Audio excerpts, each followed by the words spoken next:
भीमराजा रे रे माया भीमा भीमराजा रे रे माया भीमा अन माया भीम मले भेट तो बाई अन माया भीम मले भेट तो बाई अन मले सांग तो काही मले सांग तो काही मले सांग तो काही मले सांग तो काही शेताच्या पातीला उभा राबत्या हाताच्या साथीला उभा अन भूक जगणाऱ्या रातीला उभा गा अन भूक जगणाऱ्या रातीला उभा अन बोट लेकराच हातामध्ये घेई अन बोट लेकराच हातामध्ये घेई अन त्याले साडत नाही त्याले साडत नाही शिक लढण्यासाठी म्हणतो गा बाई चल लढ शिकण्यासाठी म्हणतो गा बाई अन त्याले साडत नाही त्याले साडत नाही.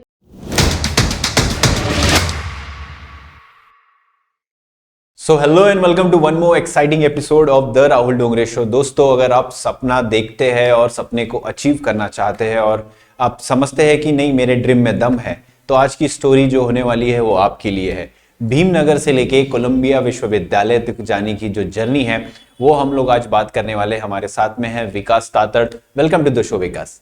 Thank you. Yes Vikas, Bhimnagar से कोलंबिया यूनिवर्सिटी कोलंबिया विश्वविद्यालय जाने का जो सपना है उसे हमें बेसिकली बाबा साहेब ने दिखाया. हम लोग देखते हैं कि बाबा साहेब गए थे वहां पे. सबसे पहले मैं पूछूंगा कि यार ये सपना कैसे आया आपके पास? बहुत ही टू द पॉइंट क्वेश्चन है और मुझे बताते हुए एक बहुत अच्छा लगेगा कि बचपन से हमें रहता है कि बाबा साहब ने इतना जो बड़ा काम किया है समाज के लिए, सभी समाज के लिए काम किया है, भारत लोगों के लिए, भारत के सभी लोगों के लिए काम किया है.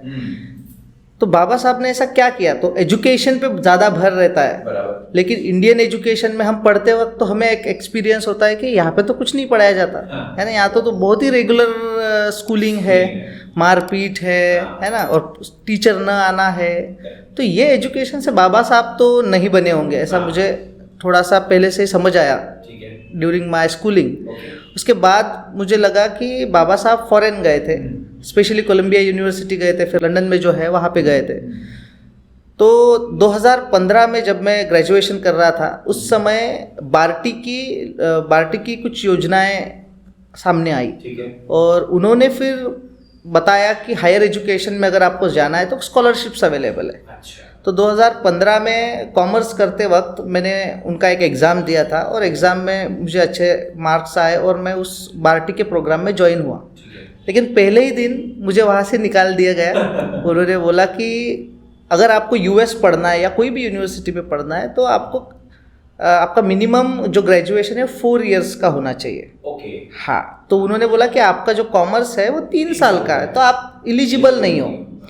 तो मैंने बहुत झगड़े किए उनसे. मैंने बोला अगर ऐसी बात है तो आपने इनिशियली मुझे कम्युनिकेट करना चाहिए था कि आपने बीकॉम मैंने मेंशन किया है फॉर्म में, उसके ऑन दैट बेसिस आपने एग्ज़ाम लिया, एग्ज़ाम हुआ, उसके बाद आपने सिलेक्शन किया. अभी मैं अमरावती से नागपुर आया हूँ, मेरा खर्चा गया है ना, बस से आया हूँ, 200 रुपये मेरा खर्चा हुआ है, खाने पाने का रहने का मेरे पास यहाँ पे कुछ नहीं, मैं नहीं जाऊँगा यहाँ से. तो मेरी बहस हो गई उनसे. तो वो बोले कि आज के दिन आप रुको लेकिन कल आपको जाना पड़ेगा. तो वहाँ के जितने भी स्टाफ के लोग थे उन्होंने देखा कि नहीं ये लड़का थोड़ा सा चाह रहा है कि एजुकेशन ले और पढ़े, तो एक ज़बरदस्ती से मैं उस सिस्टम में घुस रहा था है ना. तो फिर मैंने जब उनका एनवायरनमेंट देखा तो कुछ लोग मोटिवेशनल स्पीकर करके आए थे. तो उन्होंने बात करते हुए बहुत ही इम्फसाइज करते हुए बोला कि हमारे लोगों ने कोलंबिया यूनिवर्सिटी और लंदन स्कूल ऑफ इकोनॉमिक्स में जाना चाहिए. तो क्यों जाना चाहिए? क्योंकि बाबा साहब वहाँ से पढ़े. और बाबा साहब के पढ़ने के बाद हमने एक मिरेकल देखा इस इंडिया में और वर्ल्ड में भी. अगर आप रिसर्च फील्ड में बाबा साहब को पढ़ेंगे जितने उनके टेक्स्ट है तो आपको पता चलेगा कि वर्ल्ड के जितने ऑथर्स या राइटर्स फिलोसोफर्स हैं उनके कंपैरिजन में आप बाबा साहब को बिठा सकते हो. और इतनी सारी बातें बाबा साहब के अनएक्सप्लोर्ड है वो आपको कोलंबिया में देखने को मिलेंगी, जो हिडन है, अभी तक पब्लिश नहीं हुई है. तो वो भी एक था कि बाबा साहब वहाँ कैसे पढ़े होंगे, क्या क्या लिखा होगा, क्या असाइनमेंट्स दिया होगा. एग्जैक्टली वो क्यूरियोसिटी थी. और उस बार्टी के प्रोग्राम से मुझे उसका एक इंट्रोडक्शन मिला, लेकिन एक निराशा थी कि आपका 3 साल का है तो आप नहीं कर सकते। तो मैंने फिर लॉ में एडमिशन लिया, लॉ का फर्स्ट सेमेस्टर मैंने किया, लेकिन उसमें भी 3-4 साल का फिर वो LLM आपको करना है और फिर आप हायर एजुकेशन परस्यू करोगे। तो किसी ने मुझे बताया कि हमारे एक दोस्त थे अमरावती के, विशाल ठाकरे, जो कि चांबार समाज से आते हैं, लेकिन बाबा साहब का बहुत ही अच्छा अंडरस्टैंडिंग रखते हैं, और उनका इकोनॉमिक्स में इंटरेस्ट था, तो उन्होंने, हमारा कॉमर्स था तो हमें ट्यूशन का तो कोई चांस नहीं और पैसे भी हमारे पास नहीं रहते थे।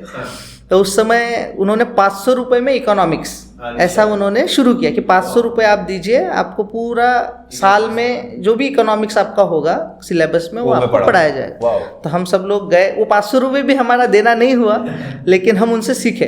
तो उस समय वो यूनिवर्सिटी जाते थे, तो यूनिवर्सिटी जाते वक्त मैंने एक बार उनको पूछा कि आप ऑलरेडी इकोनॉमिक्स पढ़ाते हैं, अच्छे से पढ़ाते हैं, या अच्छा बिजनेस है आपका ये, तो आप यूनिवर्सिटी फिर से क्यों जाते हैं एक सेशन के बाद? तो उन्होंने एक्सप्लेन किया कि मैं Tata institute of social science की प्रिपरेशन कर रहा हूँ। तो हम परेशान हो गए, Tata institute of social science, इतना बड़ा नाम, वो भी पूरा इंग्लिश में। नहीं तो हमने सोचा था कि जैसे मैं स्कूल में पढ़ा, उनका स्कूल का नाम था सिंधी हिंदी हाई स्कूल, तो ऐसे जिला परिषद महानगर पालिका के स्कूल हम सुनते थे, ये कुछ बड़ा दिख रहा है Tata institute of social sciences.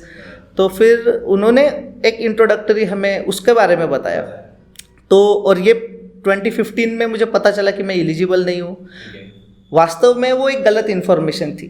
जब यूएस में मैं गया तब मुझे समझ में आया कि ऐसी कोई रिक्वायरमेंट नहीं है। अगर आप इंजीनियरिंग बैकग्राउंड से हो तो आपको एक एडिशनल मिलता है, लेकिन देयर आर वेज कि आप वो क्रॉस करके भी आप यूएस जा सकते हो। तो फिर टाटा इंस्टीट्यूट की प्रिपरेशन, मैंने बोला कि पहले छोटा एक स्टेप लेते हैं, तो टाटा इंस्टीट्यूट की तैयारी शुरू की। फर्स्ट अटेम्प्ट में मुझे मेरा Tata institute of social science Tuljapur campus में नंबर लगा था। उसके बाद फिर किसी ने तो भी मुझे, उन्हीं ने, विशाल ठाकरे ने ही मुझे बोला कि अभी आपका ऑलरेडी ग्रेजुएशन 3rd ईयर में आप हो और आपका नंबर लगा है, लेकिन ये 5 years इंटीग्रेटेड कोर्स है, तो आप वो उसमें इनरोल ना हो कि आप 1 साल और कीजिए, ये पूरा फिनिश कर दीजिए ग्रेजुएशन यहाँ पे, और मास्टर्स के लिए आप जाइए। तो हम फिर मास्टर्स के लिए टाटा इंस्टीट्यूट की तैयारी करने लग गए। और उस समय ऐसा था कि ऐसा करते हैं कि गुवाहाटी का नाम डालते हैं कि भाई गुवाहाटी थोड़ा घूमना भी हो जाएगा और पढ़ाई भी हो जाएंगे।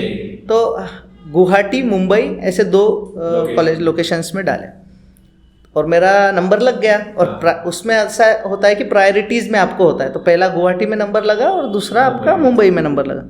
तो मैंने उनको, मेरे जो टीचर थे विशाल ठाकरे, उनको बताया कि मेरा लग गया, गुवाहाटी पहला प्रेफरेंस है, मैं वहाँ जाना चाहता हूँ। वो बोले पागल है क्या? बोले मुंबई का जो कैंपस है वो मेन कैंपस है, गुवाहाटी का कैंपस छोटा कैंपस है, तो आप वहाँ क्यों जा रहे हैं? उसको पहली प्रायोरिटी, सब लोग मुंबई को फर्स्ट प्रायोरिटी देते हैं, आप सेकंड प्रायोरिटी, उसको फर्स्ट प्रायोरिटी दे रहे हो गुवाहाटी को। तो तब मुझे वो समझ नहीं थी, वो मैं एक्साइटमेंट में था, घूमने के चक्कर में था कि भाई कभी देखी नहीं दुनिया। ग्रेजुएशन तक स्लीपर कोच क्या होता है मुझे मालूम नहीं, तो हर बार कोई भी ट्रेन में जाना है तो जनरल में जाना है, जनरल का ही कॉन्सेप्ट मुझे मालूम था। तो फिर वो बोले कि अभी इसके, अगर आपको गुवाहाटी में नहीं जाना है तो उसका एक ही सोल्यूशन है कि आप उसका जो इंटरव्यू है वो दो मत, सिर्फ मुंबई का दो, तो आपका ऑलरेडी उसमें आप फेल हो जाओगे, तो आपको ये सेकेंड, तो एक रिस्क था उसमें, तो लेकिन वो रिस्क मैंने लिया। और फिर मुंबई के data Dalit and tribal studies, वहाँ का एक मास्टर का कोर्स है, उसके लिए मैंने इंटरव्यू दिया और बहुत ही अच्छे मार्क्स से मैंने वो क्रैक किया। और फिर टाटा इंस्टीट्यूट में मैंने शुरू किया। तो वहाँ पे फिर बहुत सारे देशों के लोग भी आते थे, फ्रांस से मेरे काफ़ी दोस्त वहाँ पे बने, इटली से भी लोग थे वहाँ पे, यूएस से भी दो लड़कियाँ आई थी, और एक गल्फ कंट्रीज़ में से भी बहुत सारे लोग आते हैं। तो उनसे एक जो इंटरेक्शन हुआ, तो भाई ये लोग यहाँ पे आ रहे हैं तो हम भी जा सकते हैं, ऐसा थोड़ा सा विजन ओपन हुआ। तो 2018 में एक कॉन्फ्रेंस ऑर्गेनाइज किया था बोस्टन स्टडी ग्रुप ने, with the collaboration of university of Massachusetts. तो उस समय रोहित वेमुला का बहुत बड़ा मूवमेंट चला था, और उसके बाद भीमा कोरेगांव का भी बहुत बड़ा रॉयट जैसे स्थिति हो गई थी। तो उस समय उन्होंने जो टॉपिक्स रखे थे, तो क्योंकि उनका कोलैबोरेशन कोलंबिया बोल रहा हूँ, यूनिवर्सिटी ऑफ मैसाचुसेट्स के साथ था, तो कॉन्फ्रेंस में टॉपिक था रेस एंड कास्ट इंटरसेक्शन।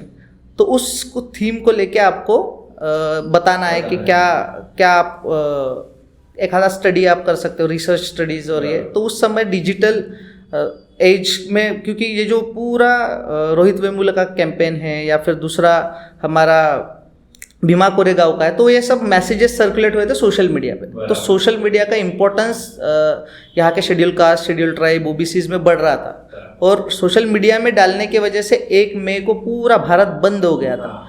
तो हमने सोचा कि इस पे थोड़ा स्टडी करते हैं। तो मेरी एक कलीग थी और जो मेरी जूनियर थी, तो हम दोनों ने साथ में मिलकर एक पेपर प्रेजेंट किया बोस्टन स्टडी ग्रुप में, और जो उनका यूनिवर्सिटी ऑफ मैसाचुसेट्स में कोलैबोरेशन था, तो उन्होंने हमें इनवाइट किया वो पेपर प्रेजेंट करने के लिए यूनिवर्सिटी ऑफ मैसाचुसेट्स में।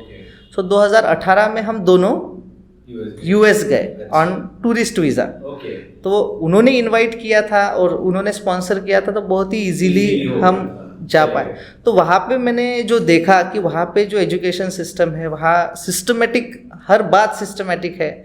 टाइम का वहाँ पे बहुत ही वैल्यू है। बस जो थी 2:02 में है, तो 2:02 में ही आएंगी, वो 1 मिनट पहले नहीं आएंगे और 1 मिनट बाद में भी नहीं आएंगे। तो मिनट से लोग बाहर निकलते हैं।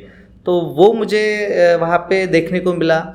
और बहुत सारे इंडिया के बच्चे थे, वो यूनिवर्सिटी ऑफ मैसाचुसेट्स में पढ़ते थे, वो उनका पॉलिटिकल डिबेट चलते थे और बहुत ही रैशनल वे से वो डिबेट करते थे। मैंने बोला यार इस स्पेस में हमें होना चाहिए। लेकिन यूनिवर्सिटी ऑफ मैसाचुसेट्स थोड़ा सा गांव जैसा तबका था, सबब एरिया है, एकदम सिटी टाइप नहीं है। और भले ही मैं स्लम से हूँ, लेकिन सिटी में ग्रो हुआ हूँ। उस वजह से मुझे लोग आजू बाजू में बहुत चाहिए, कम्युनिटी में रहना मुझे बहुत पसंद है।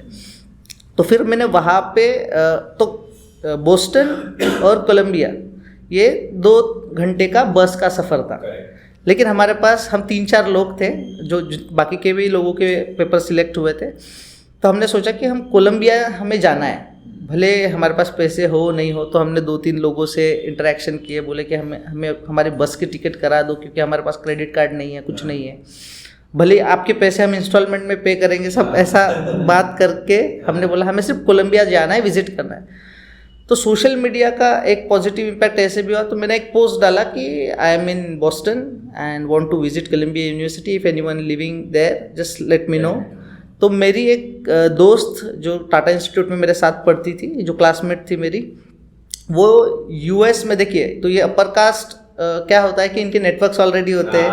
तो वो वहाँ पे इंटर्नशिप करने के लिए यूनेस्को के साथ इंटर्नशिप करने के लिए एकदम कोलंबिया यूनिवर्सिटी के 2 लाइन छोड़ के वहाँ पे थी। तो उसने मेरा मैसेज देखा और बोले Vikas I am here and I am love to host you. तो हम 3-4 लोग कोलंबिया गए, वहाँ पे रुके, उसने हमें बहुत अच्छे से होस्ट किया। और कोलंबिया यूनिवर्सिटी में एंट्री भी उसी ने दिलाई, बाबा साहब का स्टैचू देखा। तो वहाँ पे स्टैचू देख के जो स्थिति हुई वो मैं एक्सप्रेस नहीं कर सकता, इतनी बहुत ही एक अलग मिरेकल हुआ। और तब मैंने सबके सामने बोला कि अगर मुझे पढ़ने आना है तो मैं कोलंबिया ही आऊँगा। तो उसके बाद मैंने कोई भी यूनिवर्सिटी में अप्लाई करने का सोचा नहीं, एक ही यूनिवर्सिटी को टारगेट किया और यहाँ पे ही मुझे आना है, ये मैंने ठान लिया। So that was the whole journey. बहुत ही शानदार। मैं कहूँगा कि एक चाह होती है तो यूनिवर्स राह दिखाती है। ये वही वाली बात है कि किसी चीज को दिल से चाहो तो पूरी कायनात तुम्हें मिलाती है। जब हम बात करते हैं भीमनगर से कोलंबिया विश्वविद्यालय, तो जो भीमनगर का जो आपका बेसिकली हम देखते हैं कि एक स्लम है, और आपकी जो जर्नी है आप अगर आप बता पाए कि तो that will be great actually. So Bhimnagar, Siddharth Nagar और रमाबाई आम्बेडकर नगर 3 ऐसे एरिया है जो ट्रायंगुलेशन बनाते हैं अमरावती के एक मेन एरिया में, है ना। सो गाड़गे नगर करके एक एजुकेशनल कोचिंग क्लासेस वहाँ पे बहुत सारे हैं। पीछे अगर आप गए तो उधर एक इरविन हॉस्पिटल है, जो गवर्नमेंट हॉस्पिटल है। तो उसके बीच में बसा हुआ ये 3-4 नगरों का एक इलाका है। और मोटी जो पॉपुलेशन है वो शेड्यूल कास्ट की है। तो वहाँ पे इतने स्ट्रगल, इतने फाइट्स हुए, क्योंकि जब ये सब बस्तियाँ जो है अपने गवर्नमेंट लैंड पे बनी है। तो मेरे पिताजी और माँ जो है दोनों गांव से, क्यूरा धामनगांव करके एरिया है, तो वहाँ से वो माइग्रेट होके आए। तो यहाँ पे वो जो काम मिले वो करते थे। गवंडी काम मोस्टली वहाँ पे मिलता था, तो वो करके अपना गुजारा करते थे, लेकिन रहने के लिए उनके पास जगह नहीं थी। तो ये खाली जगहों पे लोग बना रहे थे घर, तो वैसे मेरे पिताजी और उन्होंने घर बनाया। लेकिन ये गवंडी काम भी कैसा है, बारिश है तो फिर काम नहीं है, बहुत टाइम काम नहीं रहता, तो भूखे भी उनको रहना पड़ता था। तो और अतिक्रमण वाले आते थे, घर उठा के चले जाते थे, फिर से वो बांधना पड़ता था, तो वही था। तो पिताजी ने ठाना कि हम कुछ बिजनेस करना चाहिए, कुछ तो अपने हाथ में होना चाहिए वो एटलीस्ट।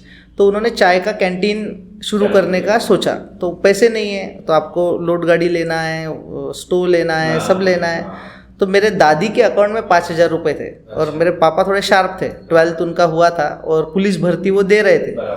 तो उन्होंने वो 5,000 रुपये इन कैश किए, है ना, उनका ठप्पा वगैरह लेके थोड़ा सा, और 5,000 रुपये में जो जो साहित्य आता है उस समय वो सब ले लिया, और कुछ पैसे उसमें में रख दिए। तो कैंटीन एक ठेला में, घर का ही स्टोव, स्टार्टिंग में कुछ दूध पाके जुगाड़ करके वो निकल पड़े। तो वहाँ पे कोर्ट था, डिस्ट्रिक्ट कोर्ट, तो भाई वहाँ लगाएंगे ऐसा सोचा। तो उस वे में सुबह 4-5 बजे वो निकल गए। तो उसी के पहले एक हॉस्पिटल आता है, उसका नाम है दयासागर हॉस्पिटल, जो प्राइवेट मिशनरी हॉस्पिटल है। तो वहाँ के लोग बाहर खड़े थे और उस एरिया में कुछ नहीं था। तो उन्होंने उनको आवाज़ दिया कि अरे भैया आपके पास चाय है क्या? तो वहाँ पे कैंटीन शुरू हो गई। हाँ, तो उनका जो दूध का पैकेट था वो वहाँ पे ख़त्म हो गया। तो पहले दिन उनका 10 रुपया का धंधा हुआ। हाँ, और 10 रुपये में, और वो बहुत खुश थे उस समय कि भाई मैं यहाँ पे अभी अपना कैंटीन चला सकता हूँ। तो वहाँ से वो जर्नी कैंटीन की शुरू हुई, चाय कैंटीन। तो इतनी वो जर्नी बढ़ी, वहाँ पे फिर लोग आते थे, वहाँ पे लोग डेली के सुबह आते थे, शाम को आते थे। तो अभी तक 25 साल मेरे पिताजी ने वो कैंटीन चलाया। और उनके सामने एक ही विजन था कि हम 3 भाई बहन हैं, एक बड़ी बहन है, मैं और मेरा छोटा भाई, तीनों को टॉपेस्ट एजुकेशन, जो टॉप मोस्ट एजुकेशन है वो देना चाहिए। करेक्ट। तो वो विजन के साथ वो उनका हमने चेहरा बहुत सालों से देखा नहीं, यानी जब से हमको होश आया। तो हम सो जाते थे तो वो बाद में आते, अगर हम 9-10 बजे सो जाए तो 12 बजे आएंगे, और हम उठ जाए उससे पहले वो 4 बजे निकल जाते थे। तो बहुत साल हमने उनका चेहरा ही देखा नहीं, क्योंकि वो उनका फोकस था कि इनको एजुकेशन देना चाहिए। लेकिन साथ में आपको मूवमेंट से भी जुड़ना है, क्योंकि आपका अतिक्रमण लोग आ रहे हैं। तो वो झोपड़पट्टी उठाते, लोग आते थे अतिक्रमण वाले और उठाते थे। तो हमें बहुत तकलीफ उस समय होती थी, और बरसात के मौसम में ये सब वो लोग करते थे। तो उस समय बाला साहब आम्बेडकर का मूवमेंट चला था लैंड को लेके, वेगड़ा विदर्भ को लेके। तो उन्होंने फिर पिताजी उन्होंने बात किया बाला साहब आम्बेडकर से कि हमारा जो लैंड है वहाँ पे हमेशा अतिक्रमण होता है, तो आप इसके बारे में कुछ करो। तो उन्होंने बोला कि आप कमिश्नर का नंबर लगाओ या कमिश्नर के पास जाओ और कमिश्नर को बोलो कि मुझे इस नंबर पे कॉल करना है। तो वहाँ से बाला साहब आम्बेडकर को कॉल लगा के उन्होंने बात किया, और उन्होंने बोला कि आपका जो मैप है गवर्नमेंट लैंड का, और वहाँ पे एक गवर्नमेंट पॉलिटेक्निक कॉलेज है, उसका एक नक्शा मुझे दो करके, जैसे अभी आज के ज़माने में हम RTI डालते हैं, वैसे उन्होंने वो मैप मांगा। तो मैप में उनकी जगह एक वहाँ पे बहुत बड़ा पत्थर था, वहाँ तक थी। तो पत्थर के उधर की जगह सभी लोगों को फिर सैंक्शन हो गई। सो वो केस भी कोर्ट में हम जीते, क्योंकि वो मैप में उनकी जगह जो पॉलिटेक्निक की जगह थी वो रिक्लेम करते थे, वो नहीं थी। तो वैसा हमारा घर बना। तो सोशल मूवमेंट में बहुत इन्वॉल्वमेंट उनका था पहले से ही, और एजुकेशन पे ज़्यादा से ज़्यादा उनको ये पक्का मालूम था कि एजुकेशन देने के बाद कुछ भी हो सकता है। इसमें जब मैं बात करता हूँ कि डॉक्टर बाबा साहेब अम्बेडकर का आपके जीवन में क्या प्रभाव है, और वो प्रभाव बेसिकली हमें दिखता है कि आपके डैड ने उन्हें और वो जो चढ़वड़ और वो जो आपने अतिक्रमण और जो आंदोलन देखे हैं, जो डैड दिखाते थे या समझाते थे कि ये तकलीफें हो रही है, इसको बचाने के लिए आपको यही आदमी मिलेगा। तो डॉक्टर अंबेडकर का कंट्रीब्यूशन आपको क्या लगता है, कैसा है? बचपन से ही बाबा साहब के बारे में हमने सोशली सुना है और फैमिली से भी सुना है। हर फंक्शन में बाबा साहब और बुद्ध की बातें होती थी, तो वो इम्पैक्ट ऑटोमेटिकली वो होता था। लेकिन सबसे बड़ा इम्पैक्ट एक 2009 में जब मैं 9th क्लास में था, तो अमरावती में मेरे एरिया में ही एक BC वानखड़े करके एक रिलीजियस मूवमेंट्स चलाते थे बुद्धिज़्म को लेके, तो 5 दिन का शिविर लेते थे। तो शिविर में मैंने पार्टिसिपेट किया, तो एक अलग तरीके का बुद्धिज़्म मुझे सीखने को मिला कि ये त्रिपिटक क्या होता है, उसमें फिर सिगाल सुत्त क्या है। तो धीरे धीरे मैं इन डेप्थ वो, और इतने इजी वे से वो पढ़ाते हैं। अगर आप भी उनका एक सेशन देखें, यूट्यूब पे भी उनके सेशंस है, और इन जनरल अभी वो बहुत ही 82 एज के होंगे। तो लेकिन वो वन हैंडली पूरा शिविर लेते थे, 100 लोगों का, 150 लोगों का। तो वहाँ पे मैंने बहुत सारे कॉन्सेप्ट, मुझे बुद्ध के फिलोसॉफी के बारे में पता हुई, और बाबा साहब के ये जो मोटिवेशनल थॉट्स है, क्योंकि वो एकदम डीप में रिसर्च पॉइंट ऑफ व्यू नहीं जाते थे, लेकिन रिवॉल्यूशन एंड काउंटर रिवॉल्यूशन में क्या लिखा है, हु वर द शूद्रास में क्या है, उनके रिलीजियस पर्सपेक्टिव्स कैसे थे। तो बहुत ही सुंदर ओरिएंटेशन मेरा 9th क्लास में उस सद्धम्म प्रचार केंद्र की वजह से हुआ। उसके बाद फिर हमने जैसे ही शिविर कंप्लीट किया, तो मैंने सोचा कि यार इतना अच्छा फिलोसॉफी है और हमें ही पता नहीं। तो फिर हमने पहल की कि वहाँ के बौद्ध विहार में हम नेक्स्ट डे, जैसे ही शिविर से बाहर आते हैं वैसे नेक्स्ट डे हम शुरू करेंगे वो सेशंस। तो हमने विपश्यना तो नहीं बोलेंगे, लेकिन एक ध्यान साधना 15 मिनट का करने का, और बाबा साहब का बुद्धान उस धम्मा का रीडिंग करना, ऐसा हमने 2-3 दोस्त मिलके शुरू किया। और उस समय फिर हमने एक मूवमेंट चलाई, उसका नाम था संडे विहार। तो हर बौद्ध ने बौद्ध विहार में संडे को जाना चाहिए, पांढरे शुभ्र वस्त्र परिधान करून विहारात गेलं पाहिजे। तो ये टैगलाइन के बोर्ड वगैरह बनाए, और हम 2-4 लोग पूरे एरिया में वो बोर्ड लेके घूमते थे। तो पहले दिन 15-20 लोग पहले संडे आए, दूसरे दिन फिर 50 हुए। तो ऐसे बहुत ही अच्छा सिस्टमेटिक संडे विहार का प्रोग्राम शुरू हुआ। तो वहाँ से क्या था कि आपको किसी को तो भी स्पीकर को बुलाना है, तो हर बार बाहर से बुलाना बहुत दिक्कत होती थी, और बरसात में पहले दिक्कत होती थी। तो हमने खुद को ट्रेन किया। तो सबसे पहले बुक इन डिटेल अगर मैंने पढ़ी होंगी तो वो कास्ट इन इंडिया पढ़ी, जो बाबा साहब ने कोलंबिया में लिखी है। तो इतना कॉन्सेप्चुअल क्लियर, और क्या बोलेंगे उसे, कि क्या होता है कि रिसर्च में बहुत लोग प्रॉब्लम को बहुत एक्सप्लेन करते हैं, लेकिन बाबा साहब आपको आप दिखेंगे कि प्रॉब्लम को तो एक्सप्लेन किया है, लेकिन सॉल्यूशन पे ज़्यादा उनका ध्यान दिया है। तो वो बुक में मुझे वो एक संजीवनी जैसा मिला कि यार ये तो कुछ अलग ही बात है ना, कि इनको कोट किया कास्ट का, ये बारे में ये कौन बोल रहा है, वो कौन बोल रहा है, खुद की एक ओपिनियन रखी, रेफरेंस ज़बरदस्त दिए। तो ये 22-23 साल का बंदा उस समय कास्ट इन इंडिया जैसा लिखता है। तो वो कास्ट इन इंडिया पे मैंने एक सेशन डेवलप किया। तो मैं विहारों में जाके वो सेशन को ही डिस्कस करता था। तो ये इंडोगामी क्या है, एक्सोगामी क्या है, और इससे क्या प्रॉब्लम हो रहे हैं, इंटरकास्ट मैरिज क्यों करने चाहिए, है ना। और उसमें बहुत सारी बातें ऐसे कि महिलाओं को उन्होंने बोला था कि भाई कास्ट जो है वो होती माइंड में है, लेकिन पलती महिला के पेट में। तो इसलिए महिलाओं को, और विहार में आने वाली सब महिलाएं, तो उनको जागरूक करना कितना ज़रूरी था। तो ऐसा मैं एक सेशन पूरा देता था एक। तो एक बहुत ही इंटरेस्टिंग था। तो उसमें मुझे सोशल मूवमेंट में मुझे इंक्लूड कर दिया।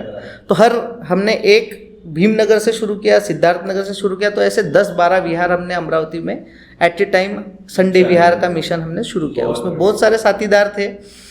और तो उससे और बाबा साहब के बुक्स पढ़ना, उसको उसकी तैयारी करना और लोगों के सामने रखना, तो ये मूवमेंट हमारी हो गई। तो उससे जर्नी में ही बाबा साहब मुझे पढ़ने को मिले। बहुत ही शानदार। मतलब बचपन से ही हम देख सकते हैं कि एक बीज आ गया था, और जिसकी वजह से वो बीज आज एक फ्रूट दे रहा है, और वो पेड़ बन के आज लोगों को भी छाया दे रहा है, और लोगों को उसका नॉलेज आप बांट भी रहे हैं। आप जब कोलंबिया की तरफ जाते हैं, और हम लोग देखते हैं कि आप कोलंबिया, कहीं ना कहीं काफी लोगों का एक सपना है कि यार कोलंबिया जाऊँ और एटलीस्ट पढ़ूं ना, लेकिन वो बाबा साहब की मूर्ति देखूं। और आपने जब वो कहा कि यार यहाँ उनकी मूर्ति देखा, तो कैसा फील होता है आप लोगों को? अगर मैं बोलूं कि what is that feeling? No, we can not express in the words, because वो अलग ही फीलिंग थी। मैं भी, मेरे आजू बाजू में जो मेरे होस्ट करने वाले दोस्त भी थे, साथ में आए, एवरीवन वाज शॉक्ड, है ना। और वो जो मेरी दोस्त थी अपर कास्ट, स्नेहा तातापुड़ी उनका नाम है, और वो बहुत ही अभी अम्बेडकर को बहुत अच्छे से समझती है, मैं ये भी बोलूँगा।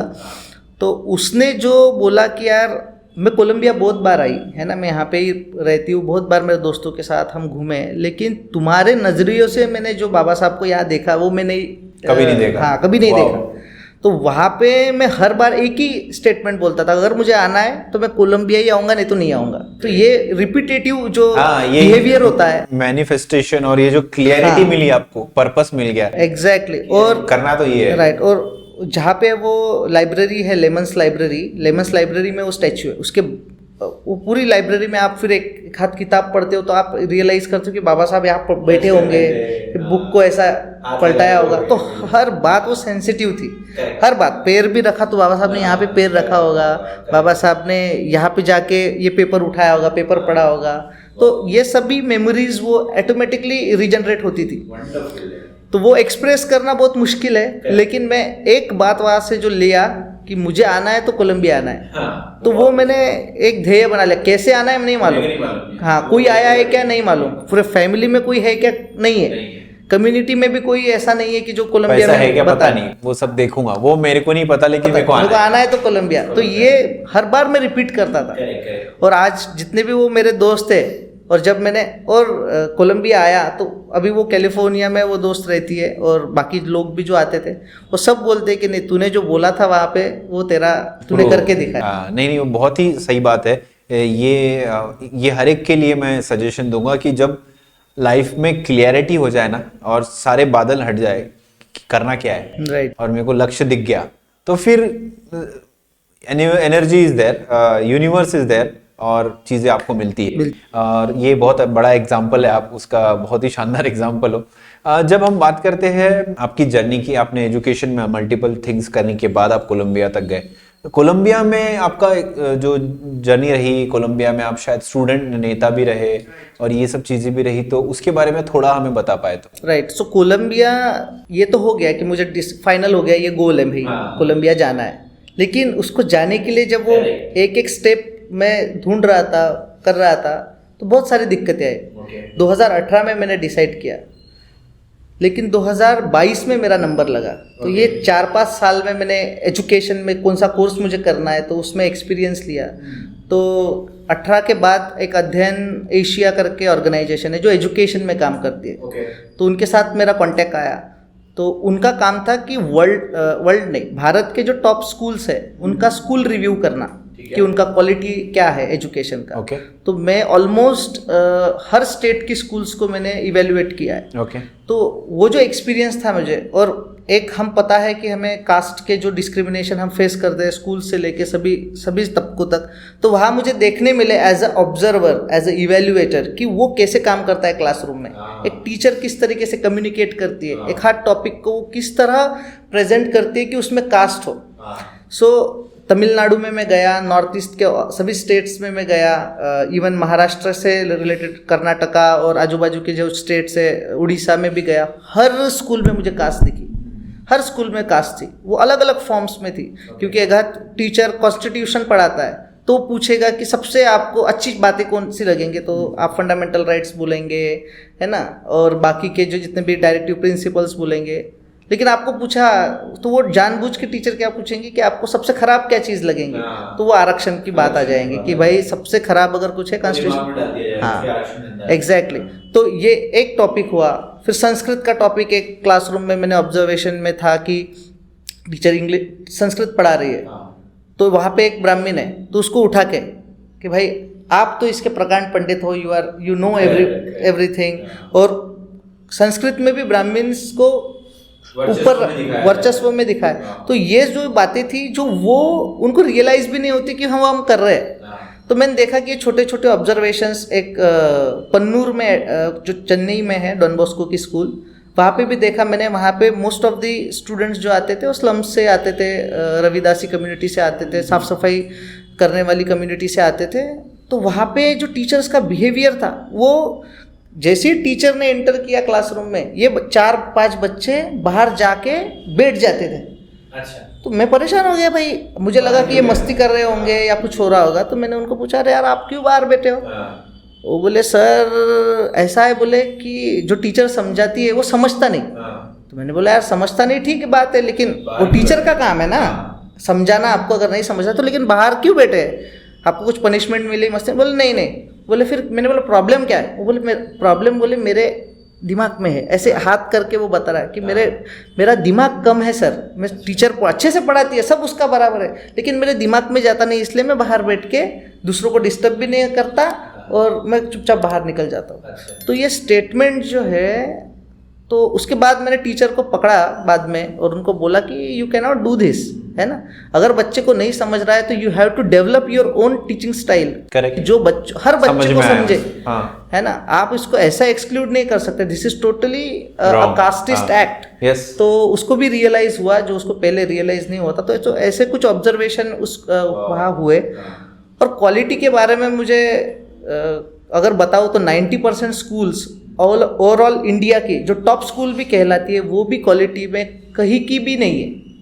सब रिपीटेटिव सिलेबस है, सेम पैटर्न है, कोई टीचिंग स्टाइल्स में वेरिएशंस नहीं है, कुछ नहीं है। और कम्युनिटी इंगेजमेंट के नाम पे झाड़ लगाओ, यहाँ जाओ इधर जाओ, एक दिन का वो इवेंट टाइप होता है।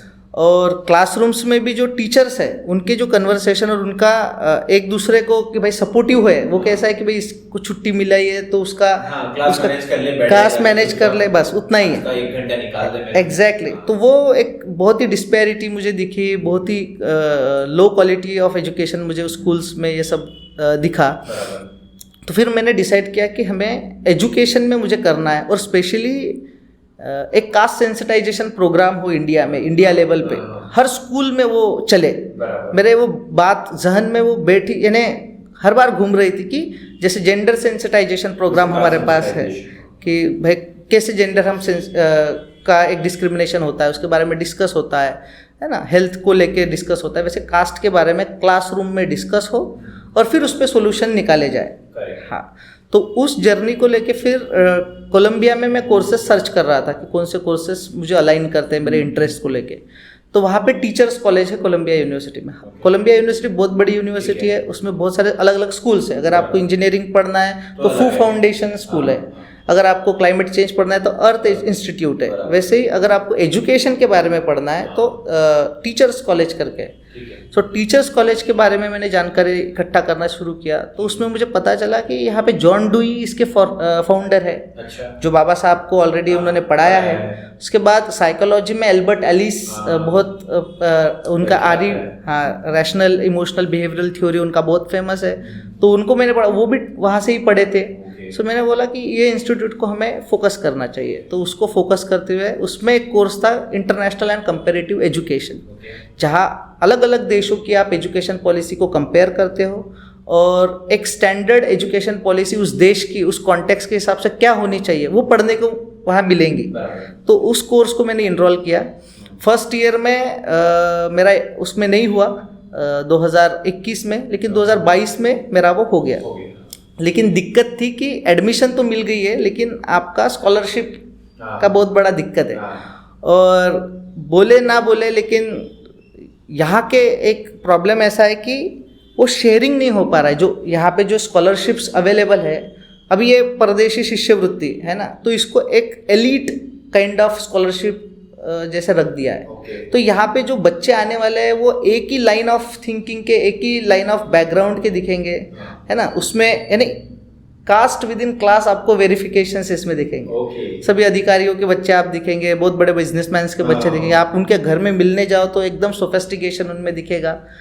तो ये स्कीम नॉर्मलाइज नहीं की गई। सभी तक नहीं पहुंच रही है। हाँ, सभी तक नहीं पहुंच रही है। तो उसके बाद जब मैं गया तो उसके बाद लोगों को, और मैं हर बार सोशल मीडिया का उपयोग करता था, फोटोज डालता था, जहाँ भी जाता था बात करता था, लाइव सेशंस करता था, बच्चों को अवेयर करता था। तो उसके बाद लोगों को बहुत सारा अवेयरनेस हुआ कि नहीं ये स्कॉलरशिप है। बहुत मैंने यूट्यूब पे भी एक डाला है, एक डिटेल में उसके बारे में डिस्कस किया कि ये स्कॉलरशिप आप कैसे अवेल कर सकते हो, उसके लिए क्या क्या एलिजिबिलिटीज़ है। तो उसमें मुझे सोशल मीडिया पे बहुत फ़ोन आते हैं, मैसेज आते हैं, फिर उनको मैं उस तरीके से इंडिविजुअली भी गाइड करता हूँ, फिर या ग्रुप सेशंस भी लेता हूँ। तो ये एक दिक्कत है कि महाराष्ट्र के जो बहुत ऊंचे तबके के लोग हैं, सो कॉल्ड ऊंचे तबके के लोग हैं, वो ग्राउंड तक नहीं पहुंच पा रहे। आज भी मैं ये कहूँगा कि 60-70% हमारा जो कम्युनिटी है शेड्यूल कास्ट, वो स्लम में रहता है। और वहाँ पे एजुकेशन की आप क्वालिटी देखो, मैंने खुद के मेरे एरिया का जो सिद्धार्थ नगर भीमनगर है, वहाँ पे उनका पढ़ाने का तरीका, सो मोटो education। मैंने नहीं उनका रिसर्च किया कि कौन से घर में कितने तक लोग पढ़े हैं और कौन लोग स्कूल छोड़ रहे हैं। तो 80% स्कूल 10वीं तक छोड़ दे रहे हैं। जो 20% लोग आ रहे हैं 11th-12th में, उसमें से 50% फिर से छोड़ दे रहे हैं। फिर एक 10% आपका ग्रेजुएशन तक मिलेगा, और उस ग्रेजुएशन में भी कंप्लीट करने वाले सिर्फ 0.34% है आपको दिखेंगे। ये एक स्लम की रियलिटी है। तो वैसे आप सभी स्लम्स का इवेल्युएशन क्यों नहीं कर रहे, है ना? तो एक स्लम में आप देखिए कि आप जो बोल रहे हैं कि बाबा साहब ने एजुकेशन बोला है, एजुकेशन, तो एक विकास तातड़ खड़ा होने से पूरा स्लम डेवलप नहीं हो रहा। तो हमें एजुकेशन सिस्टम या हमें ऐसा एक इंस्टीट्यूट या सिस्टम तैयार करना है जिससे स्लम का हर बच्चा क्वालिटी एजुकेशन ले पाए। तो मेरा ये एक विजन है आगे कि जैसे मेरा अभी पीएचडी का करने का विचार है, तो एक बार मेरा पीएचडी एजुकेशन कंप्लीट हो तो ऐसे कोई सिस्टम बनाए, शायद वो गवर्नमेंट के साथ हो या फिर इंडिपेंडेंट हो, लेकिन स्लम के हर बच्चे को एजुकेशन, क्वालिटी एजुकेशन मिले। ये मेरा आगे का एक नहीं, बहुत ही अच्छा आपका ये सपना है। बिकॉज एजुकेशन, बाबा साहब कहते हैं कि शेरनी का दूध है, जो पिएगा वो दहाड़ेगा। हम आपको देख रहे हैं दहाड़ते हुए। So that is very true. And आपने बताया कि स्लम की जो कंडीशन है वो सच में वैसी है। हम लोग देखते हैं, लोग कहते हैं कि आरक्षण खत्म करो, बंद कर दो इसको, इसकी जरूरत नहीं है, सब इक्वल है। कहाँ इक्वल है हमें नहीं समझ में आता है। पॉलिसीज, स्कॉलरशिप्स लोगों तक नहीं आती, पता नहीं चलती। मैं अपने बारे में बताऊँ तो गोंदिया में रहते हुए मुझे नहीं पता चला कि कभी कोई स्कॉलरशिप्स है क्या। टिस विस में पोस्ट ग्रेजुएशन के बाद सुना अच्छा कि टिस नाम की कोई चीज होती है।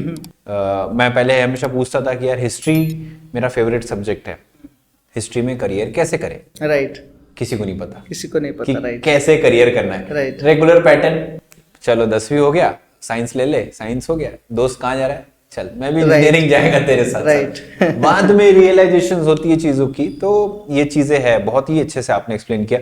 काफी सारे लोग आपसे ये जानने की कोशिश कर रहे होंगे कि यार कोलंबिया पहुंचू कैसे। जैसे आपने बताया कि एक वीडियो है डेडिकेटेड जिसमें मैं सारी चीजें एक्सप्लेन करता हूँ, तो उसका लिंक आप हमें दे दीजिएगा, हम उसे डिस्क्रिप्शन में डाल देंगे, सो दैट जिस किसी को भी कोलंबिया जाना कैसे और क्या क्या चीजें अपॉर्चुनिटीज अवेलेबल है वो उस वीडियो में आपको मिल जाएगी। विकास, जब हम बात करते हैं, आपका भाई भी रैपर है, वो भी सोशल मुद्दे उठाता है अपने गाने के स्टाइल में, और आप भी शायद कुछ गाते हैं, कुछ करते हैं, तो अगर 2 लाइन आप भी सुना दे तो। सो जब मैं टीस में था तो एक एंजाइटी मेरी बॉडी में क्रिएट हुई, बॉडी एंड माइंड में, क्योंकि हमारा बैकग्राउंड इंग्लिश का नहीं है और एजुकेशन का भी नहीं है ना। स्लम में ये वो अपन पोट्टम शाही में रहते हैं, है ना। और उस समय तो ऐसा लगता, वहाँ पे जाते ही जब राइटिंग वर्क आता है इंग्लिश में, ठीक है, speaking you can manage, like बोल सकते हैं कि when you have to write, you have to refer something and you have to synthesise. और तब तक न्यूज़पेपर भी नहीं पढ़ने थे, कुछ नहीं थे, तो वो एक मोटिवेशन दब गया था। और हर दिन सोते समय एक एंजाइटी होती थी, धक धक होता था। तो अब इसको कैसे निकाले? तो वहाँ पे जो कल्चरल इवेंट्स होते थे, तो स्लम्स में, स्कूल, विहारों में मैं ऑलरेडी ये सेशंस करता था। बहुत ही अपने एरिया का मैं राजा था उस समय, ऐसा पब्लिक स्पीकिंग में। लेकिन लोग वैसे नहीं आते थे एकदम भाषण के लिए, तो हम कुछ लोक शायरी और जिससे बड़े आवाज़ से लोगों को भाई बताए, ऐसा थोड़ा सा फनी वे से, थोड़ा सा उसमें कुछ नया डाले, फॉर्म डाले, तो उससे लोग इकट्ठा होते थे। तो वही मैंने 30 में किया। तो उस आपने वो पूछा था, वो मैंने भी नहीं बोला, तो लोक शायरी मैंने शुरू किया। तो लोग बोल रहे थे अरे यार, तो मुझे वहाँ पे लोक शायर बोलते थे 30 में, उसके वजह से, और लोगों को इकट्ठा करना मेरा काम रहता था। और उससे मैंने फिर इलेक्शन भी लड़ा और उसमें जीता भी। 30 में भी मैं लिटरेचर सेक्रेटरी था वहाँ पे। फिर मैंने बहुत सारे प्रोग्राम्स लिए, उसके बारे में हम डिस्कस करेंगे। तो 2 लाइन जो मैं मेरे खुद के लिए गाता हूँ बहुत बार, है ना, और जो मुझे मोटिवेट करता है अभी भी हर बार, संभाजी भगत का एक सॉन्ग है, भीम राजा रे। और तो वो पूरा शेक करता है बॉडी को, है ना। जब भी मुझे एंजाइटी आई और ऐसा लगा कि मैं टूट गया हूँ या मुझसे नहीं हो पा रहा है या मैं नहीं कर पाऊँगा, ऐसे कुछ जो भी आते हैं, तो मैं ये गाना गाता हूँ। तो आवाज़ बहुत ज़्यादा बड़ा होगा, पता नहीं है साउंड में कैसा है। भीम राजा रे रे माया भीमा, भीम राजा रे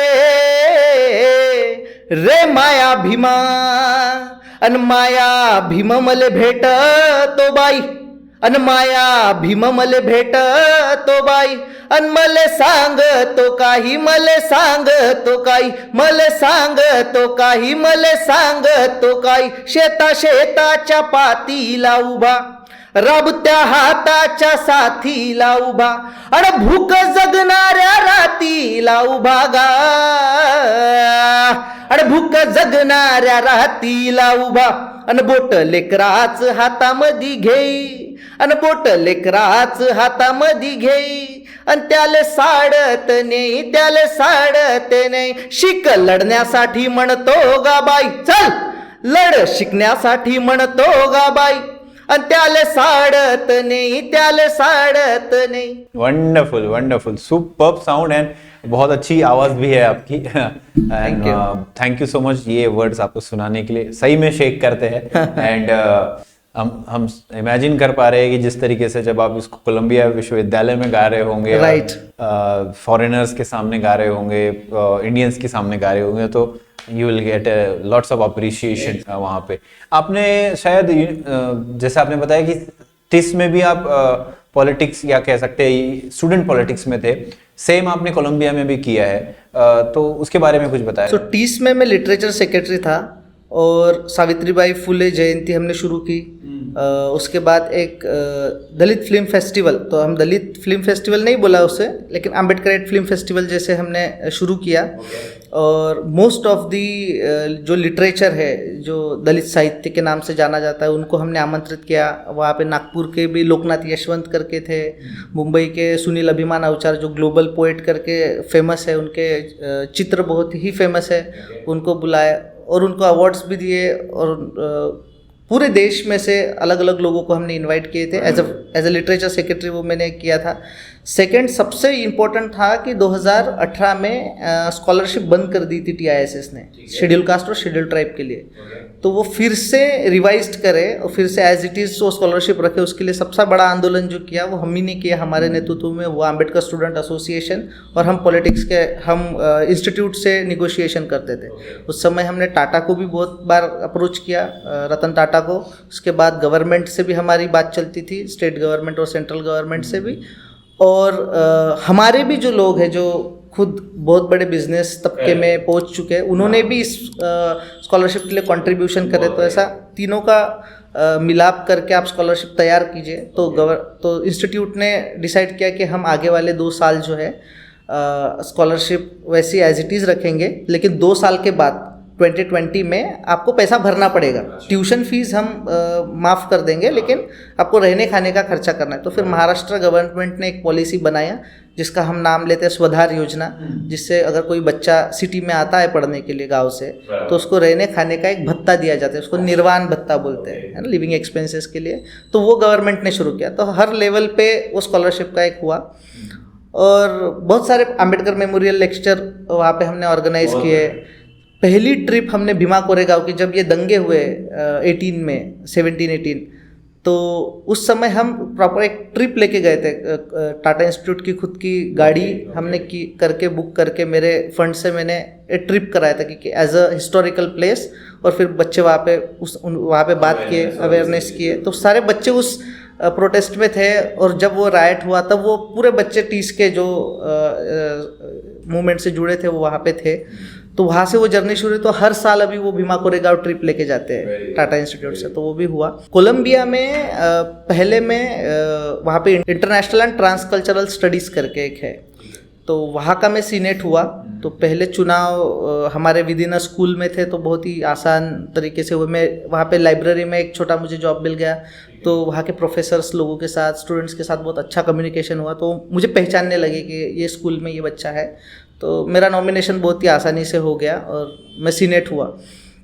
वहाँ पे भी मैंने बच्चों के लाइब्रेरी एक्सेसिबिलिटी के लिए, रूम रिजर्वेशंस के लिए, और उनके कोई छोटे मोटे काम हैं तो वो उठाने का काम मैं फर्स्ट सेमेस्टर में किया, क्योंकि वो मेरी समझ स्टार्टिंग में मेरा एकेडमिक समझ लेने के लिए मैं था. वहाँ पे भी मुझे थोड़ा डिस्क्रिमिनेटरी जो वाइट प्रोफेसर्स थे उनके साथ मेरे 2-3 बार पंगे हुए. एक प्रोफेसर ने मुझे बहुत प्रॉब्लम, क्योंकि हर मेरे हर सब्जेक्ट्स में आपको ए ग्रेड दिखेगा, उसी के सब्जेक्ट में आपको बी ग्रेड दिखेगा। तो मैंने उसको इनकाउंटर किया और उसको बोला मेरे सुपरवाइज़र को कि ये मेरे आप जो असाइनमेंट्स मैंने सबमिट किए हैं वो आप खुद देखें, मैं एक बी एक्सपेक्ट नहीं करता हूँ, मुझे इन प्रोफेसर के खिलाफ कंप्लेंट कर दिए। तो वो उनका रिटायरमेंट का साल था, उन्होंने बोले कि ठीक है जाने दो, अभी आपको आपके मार्कशीट में दिखेगा ही कि एक ही ने वैसे किया है, बाकी सब में आपको ये है, तो आप उस पर एक्शन ना लें, लेकिन आपको कुछ जो भी कुछ सपोर्ट है हम आपको करेंगे। तो इसलिए हमने वो छोड़ दिया। लेकिन फिर मुझे लगा कि अगर कोई बच्चा इंडिया से आता है specially schedule caste schedule tribe, तो वो किसके पास जाए या क्या करे, तो caste as a protected category ये एक बहुत बड़ा मूवमेंट यूएस में चल रहा है। कैलिफोर्निया में स्टेट लेवल पे चला, स्कूल लेवल पे चला। तो वैसे मैंने कोलंबिया यूनिवर्सिटी में फिर तब तक मैं मेरे पोजीशन में प्रोमोटेड हो गया था। यूनिवर्सिटी चेयर एक पोजीशन होती है, उसमें university rules and policy committee होती है, तो उसका चेयर का पोजीशन मुझे मिला। ठीक है। तो मेरे पास जो भी नई पॉलिसीज है वो रिव्यू करने के लिए आती थी, तो उसमें मेरे पास डिस्क्रिमिनेटरी पॉलिसी आई, डिस्क्रिमिनेशन एंड हरासमेंट पॉलिसी। तो उस समय मैंने उनको फीडबैक दिया कि you should include a caste here, कि यहाँ पे एक तो बच्चे ही नहीं है शेड्यूल कास्ट के, और जो कुछ आते हैं दे फील एलिनेटेड, हाँ सेपरेटेड। तो उनके लिए आप कास्ट अगर शब्द डालते हो, उसके बारे में थोड़ा डिस्क्रिप्शन देते हो, ओरिएंट करते हो, तो बच्चे समझ जाएंगे। और इंडियन स्टूडेंट बहुत सारे हैं, तो एक छोटा रिसर्च करके मैंने उनको सबमिट किया और फॉर्चुनेटली उन्होंने वो एक्सेप्ट किया। तो सबसे पहले टीचर्स कॉलेज में caste as a protected category मैंने और वहाँ के इंक्लूड किया, और सभी स्टाफ जो भी ब्लैक स्टाफ था मोस्टली, उन्होंने बहुत ही अप्रिशिएट किया। उस पर बात हुई, बड़े बड़े हमने प्रोग्राम्स लिए। स्कॉट्स क्राउड करके एक है जो डुई पे काम करते हैं, तो डुई आम्बेडकर उन्होंने बुक लिखा था, तो उनका एक बुक टॉक हमने रखा। हर 14 अप्रैल को स्टूडेंट इनिशिएटेड क्या होता था कि कोलंबिया में जो भी प्रोग्राम होते थे, एक तो ऑर्गेनाइजेशन करती है अम्बेडकराइट, या फिर वहाँ के प्रोफेसर एक दो प्रोफेसर करते हैं, लेकिन स्टूडेंट खुद से नहीं करते थे। तो जब से मैं आया तो फर्स्ट जयंती के साथ ही हमने स्टूडेंट इनिशिएटेड जयंती हमने शुरू की, और अभी वो कंटिन्यू शुरू है। जो भी बच्चे वहाँ जाते हैं तो वहाँ पे ऑर्गेनाइज करते हैं। और caste as a protected category teachers college में ऐड हुआ, फिर वही लेके कोलंबिया यूनिवर्सिटी ने भी देखा कि ये अच्छा मुद्दा है, तो पूरे कोलंबिया यूनिवर्सिटी में अभी caste as a protected category include है। तो आप अगर डिस्क्रिमिनेशन फेस करते हो कोई भी कास्ट बेस्ड, तो आप जाके बता सकते, कंप्लेंट फाइल कर सकते। वंडरफुल, बहुत ही शानदार आपने एक्चुअली काम किया है। आपकी जर्नी हम देखते हैं कि यार बहुत बड़ा इंस्पिरेशन है, भीमनगर से लेके कोलंबिया विश्वविद्यालय तक जाना, और बीच में जो वहाँ तक जाने के लिए जो स्ट्रगल आपने देखा है। डॉक्टर बाबा साहेब अम्बेडकर का कंट्रीब्यूशन तो हम लोग देख ही रहे हैं कि उनके दिखाए रास्ते और उनके दिखाए विजन की वजह से हम वो सब सोच पा रहे हैं, वरना वो थॉट भी नहीं जनरेट होता कि ये ऐसा कुछ हम लोग कर सकते हैं। तो विकास, मैं जस्ट चाहूँगा कि यार आपकी जर्नी इतनी इंस्पिरेशनल रही है, तो अगर कुछ इंस्पिरेशनल वर्ड हमारे यूथ के लिए भी आप बता पाओ, ताकि अगर उनको भी ऐसा कुछ सपना है, चाहे फिर वो किसी भी पोजीशन पे जाने का हो, तो कुछ आप उनके लिए बोल पाए प्लीज़। जैसे आपने कहा कि बाबा साहब हमारे इंस्पिरेशन है, उनको आंखों के सामने रख के आपने अगर जर्नी स्टार्ट की तो आप वो अचीव कर सकते हैं। लेकिन 2-3 बातें जो है, एक तो स्ट्रगल करने की जो तैयारी है वो आप में होनी चाहिए। अभी मैंने इंटरव्यू में ये बताया नहीं कि स्कॉलरशिप मिलने के बाद भी मेरा वीज़ा 4 टाइम रिजेक्ट हुआ।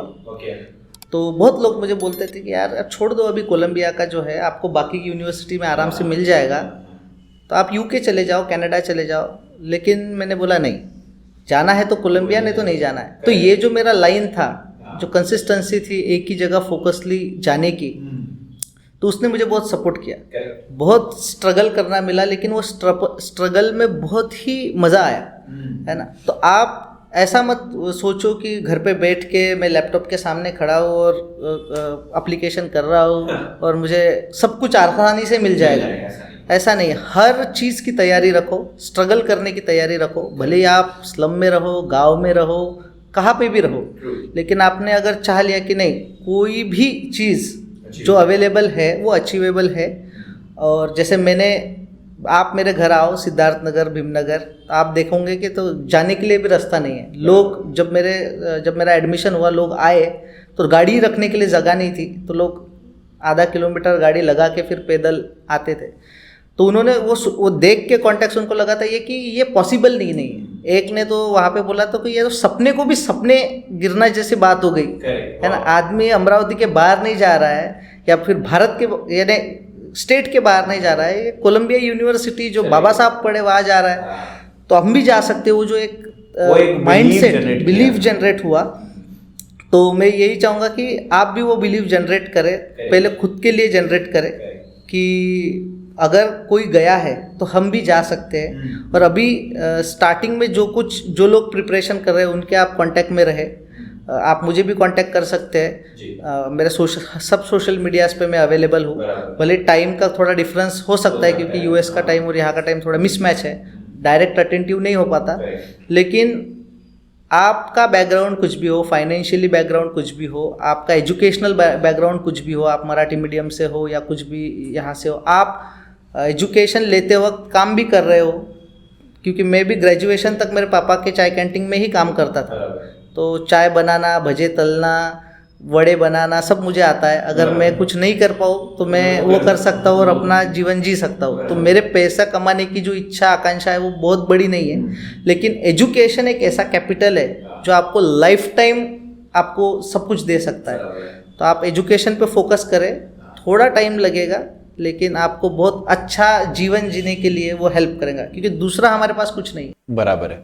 बहुत ही शानदार एक मैसेज इन्होंने दिया कि भैया क्लियरिटी है आपको, और फिर परिस्थिति कुछ भी हो, आपकी इतनी बुरी परिस्थिति नहीं है जो बाबा साहब की थी। मैं ये तो आपको 100% कह सकता हूँ कि आप उस जगह हो कि आपको खाने को है, छत है और बैकग्राउंड में चीज़ें हैं। हाँ, कुछ चीज़ें साथ नहीं देती होगी, पांचों उंगलियां सेम नहीं होती, लेकिन अगर क्लियरिटी है, इच्छा है, तो वो चीज़ पाई जा सकती है। तो इसी नोट पे मैं विकास का बहुत बहुत धन्यवाद कहना चाहूँगा। विकास, आपकी जो इंस्पिरेशन जर्नी आपने लोगों को बताई, so thank you so much for coming and do subscribe guys. Thank you. Thank you. जय भीम।